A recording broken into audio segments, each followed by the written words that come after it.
se molestan entre los grupos cuando están trabajando. El problema es que también un umbral bajo de ruido por debajo del cual no hay aprendizaje. Es decir, si en la clase hay silencio, la posibilidad de que no haya aprendizaje es muy alta.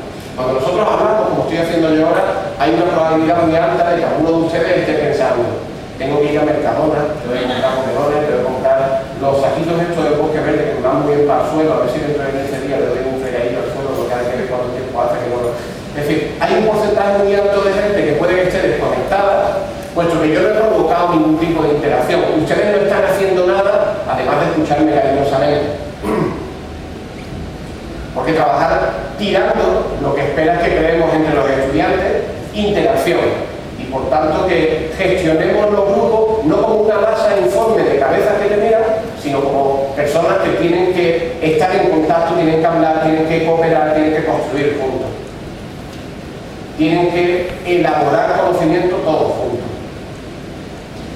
Claro, cuando ellos empiezan a trabajar juntos, descubren que tú también tienes que trabajar junto a otros compañeros y compañeras. Y el currículum partido en la asignatura empieza a no tener sentido. Porque empiezas a necesitar contenidos de otras materias, empiezas a necesitar mecanismos de trabajo de otras materias. Y el currículum te pide que lo reintegres, que vuelvas a recuperar unidad que estaba rota a través de la división curricular en materia. Y claro, en esta modalidad de enseñar tirando, pues la familia sí tiene sentido, porque la familia está afuera esperando que le pidamos algo. No tendría mucho sentido, por ejemplo, que un tipo como yo, que a pesar de ser de Algeciras, pues yo solo entiendo de pescado cuando voy a Mercadona y veo que pone sardinas, Cantábrico, extracción natural. Si no con el cartelito del Mercadona, yo no distingo las sardinas de la merluza. Es una incapacidad tremenda que tengo. Sin embargo, si yo fuera profe de primaria y yo me tengo que poner delante de un grupo de primaria a hablar sobre la pesca, tengan ustedes por seguro que yo hablo de la pesca, de lo que quieran. Es decir, yo como profe puedo hablar de lo que quiera. Pero en realidad tendría mucho más sentido enseñar tirando hacia afuera, permitir que en mi clase pues haya un padre que sea pescador, una madre que trabaje en la lonja o que trabaje en la pescadería. Para eso tengo yo que asumir que el conocimiento no está dentro de este cuerpo serrano, sino que puede estar también distribuido entre los padres y las madres de mis alumnos y de mis alumnos. Bueno, pues después de todo esto la pregunta es ¿cuál elige? Entonces todo el que elija enseñar empujando, he quedado con una cafetería de aquí, pueden ir pasando, tienen el café parado, los que quieran enseñar tirando pues se pueden quedar y empezamos con la segunda parte. ¿No se mueven? Entonces empezamos con la segunda parte. La pregunta es si es posible. Pero esto se puede hacer, esto de enseñar tirando se puede hacer. Entonces vamos a hacer dos cosas paralelas, ¿les parece? Por un lado, yo voy a seguir con mi presentación, ¿vale? Voy a seguir contándole mi historia. Y por otro lado, mi amigo Miguel les va a dar estos cuadraditos. ¿Saben ustedes qué son estos cuadraditos? Son códigos QR. Creo que no tenemos acceso a internet, entonces usaré su teléfono inteligente y su conexión 3G. ¿Vale? Después pasan ustedes la factura y yo se la pasaré a la Universidad de Málaga, que se ha ofrecido a pagar la factura de todo el mes y colabora con la factura. ¿No? Sí, la gracia de la verdad. Bueno, pues Miguel, lo que vamos a hacer es, dejamos uno en cada fila hasta que lleguen. Y lo que hacemos es simplemente ir pasando los códigos y quien tenga un teléfono inteligente, pues lo lee. Ahí hay 25 proyectos seleccionados para que ustedes puedan ir viendo la respuesta a esta pregunta. ¿Es posible? Bueno, pues vamos a ver. Venga a lanzar una en cada fila y que ellos vayan pasando a su libre albedrío. Eso es. ¿Vale? Pero ya me irán llegando los códigos QR. Bueno, pues entonces la pregunta ¿es posible? La respuesta que yo les planteo es sencilla. ¿Verdad que sí? Sí. Es decir, vamos a intentar ver algunos de los proyectos y vamos a intentar ver cómo montar estos proyectos. Bueno, la primera clave para realmente querer enseñar tirando, la primera clave para ser capaz de diseñar un proyecto, pues no es conocer el currículo, no es conocer la metodología adecuada, no es plantearse cuál es el guión para diseñar un proyecto. El punto de partida para diseñar un proyecto, pues se llama yo. Se llama cada uno de ustedes. Porque en realidad la clave es la teoría que tenemos en nuestra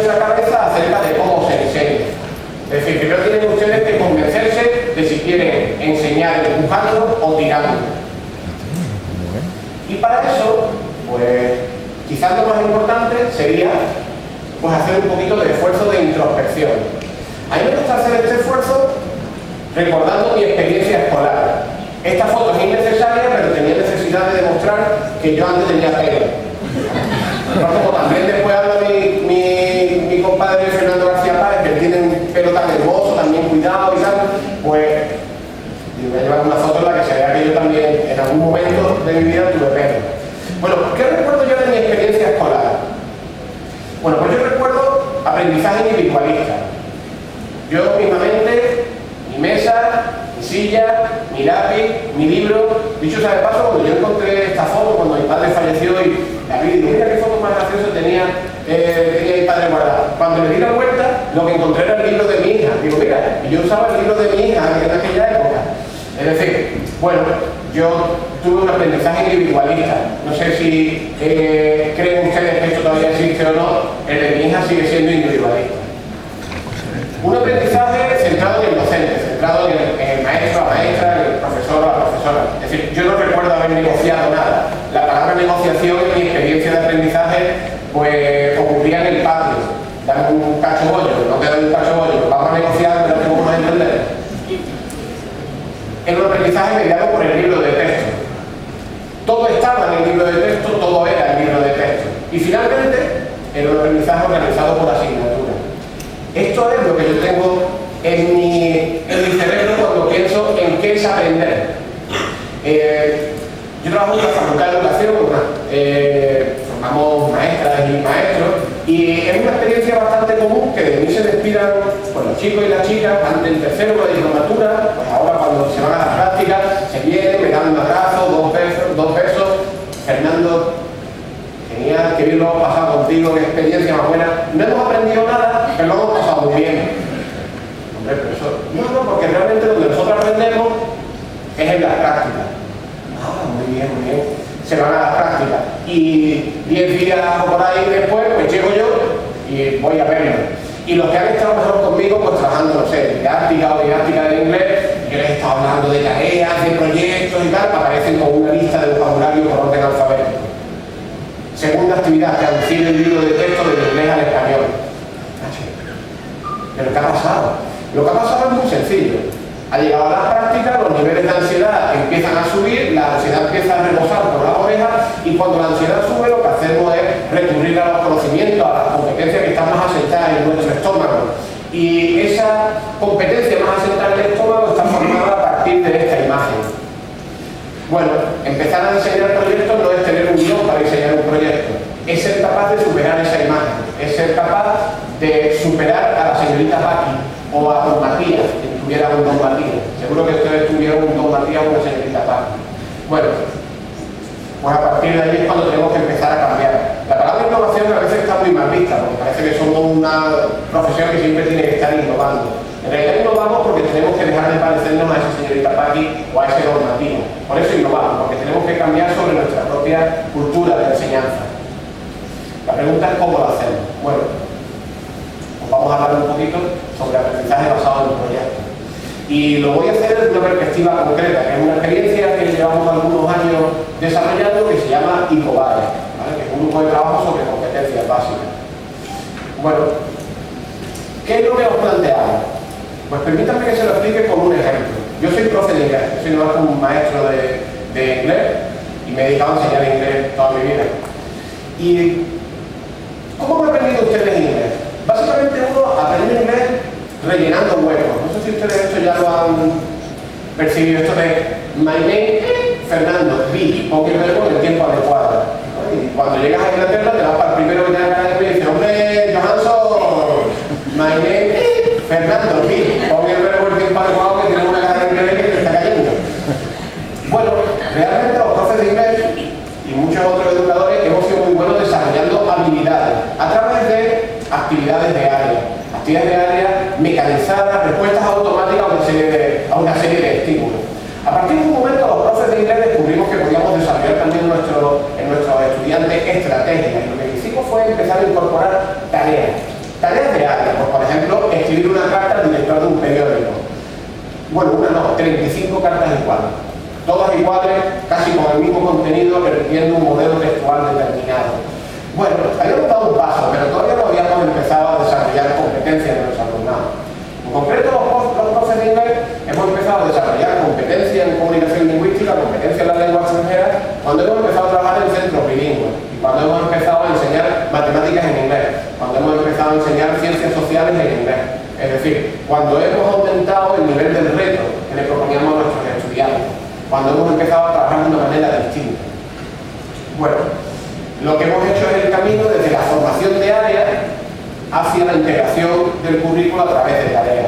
Y en concreto, lo que estamos proponiendo a los compañeros y compañeras con los que trabajamos es el diseño de algún tipo de proyectos. Proyectos de investigación, proyectos de creación artística, de creación literaria, proyectos de emprendimiento o proyectos de aprendizaje y servicio. Y para poner en funcionamiento estos proyectos, pues les pedimos que revisen cuáles son sus estrategias de trabajo en el aula, cuáles son sus estrategias, por ejemplo, de gestión de grupo, qué saben, qué conocen, qué experiencias tienen de aprendizaje cooperativo, o cómo y cuánto usan las TIC, o qué tipo de socialización es la que promueven entre su alumnado. Y cuando eso lo tenemos medianamente trabajado, empezamos a diseñar estas tareas integradas o proyectos a través del currículum integrado. Porque en toda esta historia la base es el currículum. Yo lo que voy a hacer ahora, tenemos tiempo, tenemos bastante tiempo. Bueno, pues vamos a estar 15 minutos repitiendo esto. El currículum es mi amigo, ¿vale? Entonces vamos a empezar en un tono, el currículum es mi amigo, el currículum. Así vamos a estar 15 minutos, ¿les parece bien? Vamos a bajar la luz hasta que nos comenzamos. Bueno, como a lo mejor esta actividad no es la más divertida del mundo, vamos a hacernos otra cosa. Vamos a hacernos algunas cosas. ¿A quién le gusta trabajar con Lego? ¿Hay alguien que le guste trabajar con Lego? ¿Alguien que le guste los juegos de construcción? Bueno, a mí me gustaba mucho cuando era pequeño. El problema es que hay algún niño del primer ciclo de educación primaria que no haya jugado con Lego. Porque hay un criterio de evaluación en el primer ciclo de educación primaria, en el conocimiento del medio, en los reales decretos de enseñanzas mínimas, que son de obligado cumplimiento, que dice eso: montar y desmontar objetos y aparatos simples. Es decir, que todo niño que haya pasado por primero de primaria, es decir, todo niño, toda niña, tiene que haber montado y desmontado objetos. ¿Recuerdan ustedes en la escuela haber montado y desmontado objetos y aparatos simples alguna vez? ¿Han trabajado con el destornillador alguna vez en la escuela? Bueno, pues eso es lo que tenemos que hacer en la escuela. Hay más posibilidades. Si estamos ya en el segundo ciclo, pues la cosa se complica un poco, vamos aumentando el nivel del reto. Este criterio de evaluación dice: analizar las partes principales de objetos y máquinas, las funciones de cada una de ellas y planificar ya viene el proyecto. Realizar un proceso sencillo de construcción de algún objeto. Es decir, en primer ciclo montamos y desmontamos. En segundo ciclo ya vamos a construir algún objeto. Realmente no importa qué objeto es el que construya, porque estamos trabajando las destrezas que hay detrás de ese proceso de construcción. Y cuando llegamos al tercer ciclo, pues realmente el reto ya se ha hecho mucho más complejo. Planificar la construcción de objetos y aparatos. Y el que escribió el currículo no tenía que estar muy convencido de que lo fuéramos a hacer, porque nos dijo: y realizarla. Pero claro, planificarla y tal, le queda bonito, pero no, aquí hay que realizarla. Bueno, primer ciclo, segundo ciclo, tercer ciclo. Y vamos construyendo sobre lo que hace el chico o la chica en los años anteriores. ¿Hay alguien que le guste las carreras de orientación? Hay gente, ya saben ustedes, que le gusta salir al monte y echarse a correr cogiendo banderitas. No tengo por qué reírnos de este tipo de gente, porque cada uno tiene gustos y debilidades, ¿vale? A mí me gusta el pescadito frito, hay gente que le gustan las carreras de orientación. Lo importante en todo caso es que en segundo ciclo de educación primaria hay que hacer carreras de orientación con nuestro alumnado. O hay que jugar al escondite, o hay que hacer una casa del tesoro, pero no con el ordenador. Eso, en fin, no tiene ni mérito. Hay que hacer una casa del tesoro, pero en todo el centro. Es decir, vamos a esconder 10 objetos, les vamos a dar un plano y con ese plano tienen que moverse para localizar esos objetos. ¿A alguien le gustaría ser la persona del tiempo? Me han dicho que hay un cole, allí me parece que está en Huelva, pero bueno, ahora mismo no tengo el dato concreto, que hace cosas como esta, que es recoger datos y utilizar aparatos de medida para, por ejemplo, decirle el tiempo que hace a la gente del pueblo. Entonces, pues, a ver qué humedad relativa del aire hay, a ver cuál es la presión, a ver, bueno, pues temperatura, el viento, y a partir de ahí, pues, construyen un parque meteorológico. primaria. ¿Hay alguien que le guste los experimentos? ¿Alguien tenía el quimicefa cuando era chico? No sé si recuerdan el quimicefa y tal. Mi madre lo recuerda. ¿Vale? Bueno, pues realmente si estamos en el tercer ciclo de educación primaria, también hay que planificar y realizar sencillas investigaciones. Es decir, el criterio de evaluación no te dice, primo, explica los comportamientos de los cuerpos ante la luz. Explícalo muy bien, los niños lo lean en el libro de texto, si es necesario que lo copien y después les ponen un buen examen. No, el criterio de evaluación dice, planifica y realiza sencillas investigaciones. Tercer ciclo de educación primaria. Y en secundaria, producir e interpretar fenómenos electrostáticos cotidianos. ¿Vale? Yo suspendí Ciencias Naturales tercero de la ESO por no ser capaz de hacer este experimento electrostático. Lo presentaré en septiembre. No sé si hay alguien al que le guste la astronomía, hay alguien al que le guste mirar las estrellas por la noche y tal, bueno, pues ese podría, con este criterio de ciencias naturales, primero el primer criterio de evaluación en los reales de recta de secundaria, primero que te encuentras en la cara es este.